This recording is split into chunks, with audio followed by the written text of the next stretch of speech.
তো সবার প্রথম এই যে চেক করতেছি, এখানে বিপ আছে, ঠিক আছে, ঠিক আছে লাইন আমাদের, এখানেও বিপ আছে, এই যে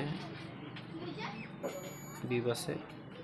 তো এই অ্যান্টেনাটাতেও বিপ আছে, দেখতে পাচ্ছেন এই যে বিপ আছে। এখন এই যে এখানেও বিপ আছে, এখানেও বিপ আছে, এই যে ক্যাপাসিটরটা,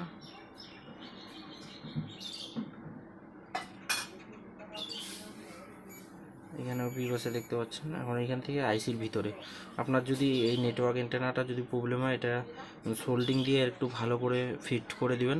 যদি তাতেও না হয়, এই ক্যাপাসিটারগুলো একটু চেক করবেন। এই যে ক্যাপাসিটারগুলো, এটা নষ্ট হয় না ফলত, এই ক্যাপাসিটারগুলো রিমুভ করে বা চেঞ্জ করে দিবেন। বা এইখান যদি আপনার এইখান থেকে প্রবলেম হয়, তো আপনারা এই যে দেখতে পাচ্ছেন এই পয়েন্ট থেকে একবারে এই পয়েন্টে বা এই পয়েন্টে জাম্পার করে দেবেন। যদি তাতেও না হয়, এইখান থেকে ডাইরেক্টলি আপনারা এইখানে জাম্পার দিবেন, 100% প্রবলেম সলভ হয়ে যাবে।